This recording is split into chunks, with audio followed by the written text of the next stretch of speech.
Thank you. Whew. I was not expecting my face to be so big. So today I'm going to tell you guys a story about my best friend, and how we came about meeting. So I was 14 years old, and I was at a pet store with my grandmother buying dog food for one of our other dogs. And there he was, a black and white Cocker Spaniel. He had black ears, a white face, and little black and white speckles all over his body. And I looked at my grandma and I said, "Can I play with this dog?" And she said, "Absolutely not, because you'll want to take him home." And I said, "I promise you, I will not want to take this dog home."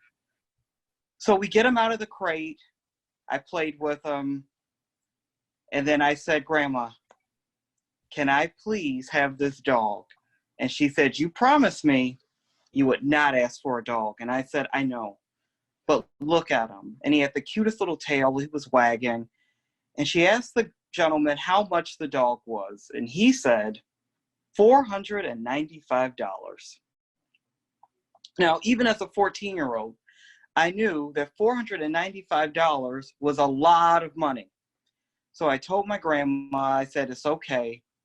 I don't really need the dog. I would just really like him."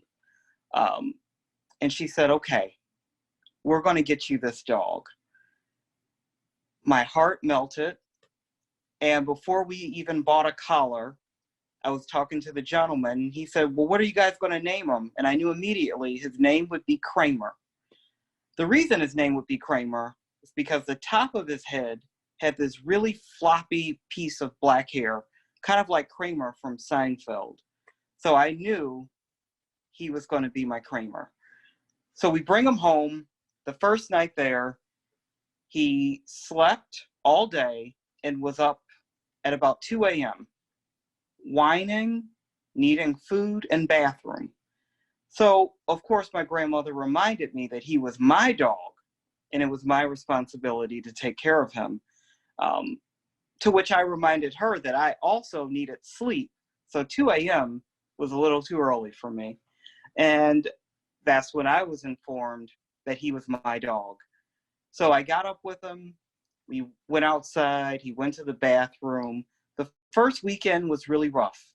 But after that, he was adjusted, and he was the sweetest dog anyone could ask for. As I got older, before this, I knew that I was a little bit different than everyone else. But then around the age of 15, maybe a year later, I had a name for it. And I didn't know who I could talk to about it, but I had a feeling I could probably talk to Kramer. And I remember it like it was yesterday. I got off of the CTA bus. I walked down the street. I opened the door, and it was just Kramer and I at home by ourselves. And I put him in the corner, and I said, "Kramer, buddy, I have to tell you something." And he looked at me, and he wagged. And I said, "Kramer," and I whispered it. I said, "I think I like boys." And Kramer just started wagging. He licked my face a little bit, kind of like he understood what I was saying, and he understood that it was something that was on my mind. And then I said it louder. "I think I like boys." And he wagged a little bit more. And then I said it even louder. And then I realized he was wagging so much because I probably smelled like peanut butter, because that was the treat I gave myself after school on the bus ride home. But who cares? He was wagging. It was my first time actually telling someone, and it went well. And from then on, Kramer became the thing I put all my secrets in. And I would tell Kramer about all my crushes, all my great days, all my bad days. And when I went away to college, I had to leave Kramer back at home with my grandma. And it was devastating. Kramer was actually almost the reason I decided to go to school in Illinois instead of in Arizona, because I couldn't lose him. But every night I would call home and I would talk to my grandma, and she put Kramer on the phone, or she would tell me she put Kramer on the phone. But now that I'm a little bit older, I'm pretty sure that she was not putting Kramer on the phone. But I would talk to him. And then when I graduated college, I came back home and I decided it was time for Kramer and I to get our own place. And right before we moved out, I sat down and I said, Grandma, I want to talk to you. And she said, okay. And I said, in a whisper, I think I like boys. And she said, what? And I whispered it again. And she leaned in and she said, I can't hear you. What are you saying to me? Which forced me to say it a little bit louder. I think I like boys. And she goes, it's great. Now, if you're going to move, you need to do it now before the sun goes all the way down. Which was my grandma's way of saying, I get it. It's not that big of a deal. Go on. So the first apartment Kramer and I lived in was a little tiny basement apartment on the south side of Chicago, in one of the worst neighborhoods in America, which was totally different from where we came from. So Kramer and I got used to gunshots. Our second weekend in our new place, there was a drive-by shooting, and we saw our first dead body. And I knew that living there was going to be a life lesson for both of us, mainly for me, though. And it taught me how to persevere. And it also taught me to be grateful for the things I had. And it inspired me to work really hard. So I worked really hard. And about 2 years later, I was able to move into my very first, as I like to call it, real apartment in Naperville, Illinois. And Kramer loved Naperville. Lots of places for him to run off leash, and just a new surrounding. Our second weekend in Naperville, I went out. I had a little bit too much to drink, and I forgot my keys in the taxi. So while I was waiting for the taxi, I can see Kramer in my apartment window, urinating all over my house. And when I finally got in, he was so happy to see me and wagging away. That night was a precursor for what was going to happen over the next couple of months. Kramer could no longer hold his urine. And eventually I had to ban him from the bedroom because we slept together.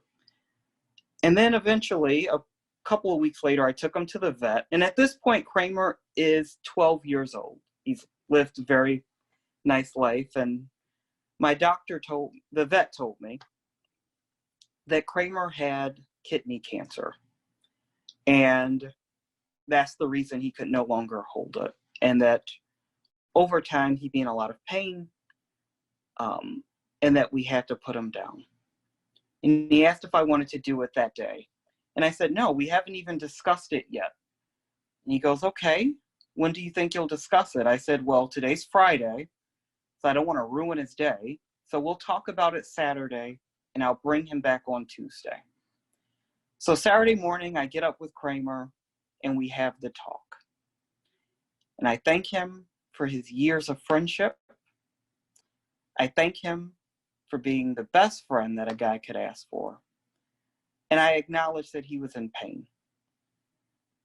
I took him to Portillo's and I got him a chili cheese dog because that was his favorite. That was his treat. And we ate chili cheese dogs outside on the grass. I let him have a little bit of a milkshake. And I even put a little blanket on the bed, so if he did have an accident, it wouldn't go into the mattress.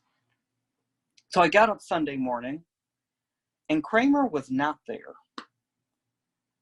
And I went to find him, and he was in the kitchen, in the corner, and he had passed away sometime in the middle of the night. And I was devastated. It was the first time in my life, though, that I did not have a dog to go home to, which gave me some time to actually focus on dating. Up to this point, I had never dated before. And I would like to say that it really wasn't Kramer's fault. I just really did not have the need to interact with other human beings. So after Kramer passed, I had some free time and I started dating. Cutting to the end of this story, during this period of dating, I met who would become my future spouse. And we decided to move in together about a year and a half in. And I made a new best friend. And as we were moving into our new place together here in Lisle, I moved the couch out of the way and I found something